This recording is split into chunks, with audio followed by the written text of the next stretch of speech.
Hai Catin, pernah dengar tentang stunting? Stunting bukan penyakit loh, tapi suatu kondisi gagal tumbuh pada anak balita akibat kurang gizi, terutama pada periode 1000 hari pertama kehidupan, yang sering dikenal dengan HPK. Pasangan Catin harus memiliki kesehatan lahir dan batin yang baik. Oleh karena itu, menentukan kapan akan punya anak, jumlah anak, dan jarak kehamilannya adalah hak dan tanggung jawab dari setiap Catin. Selain itu, setiap Catin juga berhak dapat informasi tentang pelayanan kesehatan KB dan pola asuh yang tepat untuk mencegah lahirnya anak stunting. Catin harus mengetahui tentang gejala stunting, yaitu perkembangan otak yang tidak optimal pada anak, gangguan pada pertumbuhan fisik, dan metabolisme anak. Selain itu, stunting juga beresiko membuat anak lebih mudah sakit dan kurang produktif ketika dewasa nanti. Catin harus tahu tentang stunting, karena bila ibunya kurang gizi, maka bayi yang dikandung juga tidak dapat berkembang optimal, sehingga berpengaruh juga pada perkembangan organ-organ penting si bayi. Hal ini berakibat lahirnya bayi stunting. Nah, apakah Catin mau anaknya stunting? Pasti tidak kan? Oleh karena itu, Catin jangan lupa ya untuk cek kesehatan sekaligus memeriksa status gizi di puskesmas terdekat, supaya bisa melahirkan generasi bebas stunting. Apakah anak yang pendek pasti stunting? Belum tentu. Secara penampilan fisik, anak stunting akan lebih pendek dibandingkan anak-anak seusianya. Selain itu, anak yang stunting umumnya mengalami gangguan pertumbuhan dan perkembangan otak sehingga menjadi tidak optimal. Akibatnya, anak stunting mempunyai kemampuan berpikir dan presentasi belajar yang rendah.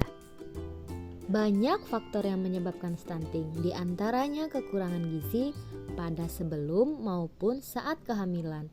Maksudnya di sini adalah mulai dari Catin wanita remaja yang kekurangan gizi, waktu menikah, dan hamil nanti beresiko mendapatkan anak stunting.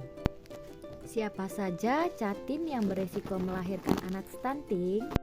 Catin yang beresiko ialah Catin wanita yang anemia, Catin yang merokok, dan Catin yang terlalu muda, terlalu tua, bahkan terlalu banyak dan terlalu dekat jarak kehamilannya. Catin wanita yang terlalu kurus beresiko tidak mampu mencukupi gizi bagi janin yang dikandungnya kelak. Gemuk atau kurusnya seseorang ditentukan dari indeks massa tubuh atau yang disingkat dengan IMT yang diukur dengan cara berikut. Nanti saya tuliskan di deskripsi ya. Nah, untuk klasifikasi nilai IMT, teman-teman bisa melihat pada gambar ya, terbagi menjadi 5 bagian. Sangat kurus dengan hasil IMT kurang dari 17,0, sedangkan kurus di posisi 17 sampai kurang dari 18,5. Untuk ukuran normal hasilnya menunjukkan pada 18,5 sampai 25, sementara untuk gemuk yaitu kurang dari 25 sampai 27 dan obesitas lebih dari 27. Teman-teman ada di bagian mana? Selain IMT, pengukuran lila juga dilakukan untuk mengetahui risiko kurangnya energi kronik atau yang sering disebut KEK, yaitu kekurangan gizi berkepanjangan pada Catin wanita.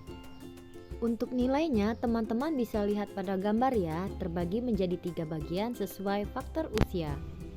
Apabila angka lila Catin di bawah standar, jangan panik ya.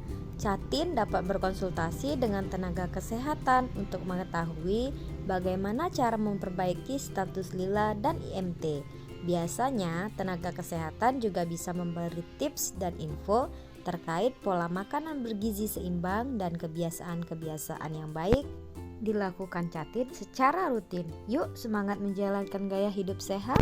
Catin harus mulai menambah asupan makanan bergizi seimbang yang kaya akan protein, vitamin, dan mineral.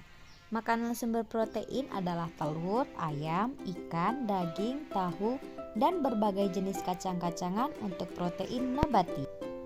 Sedangkan vitamin dan mineral, Catin dapat mengonsumsi susu, kacang-kacangan, ikan laut, dan sayur atau buah kesukaan Catin.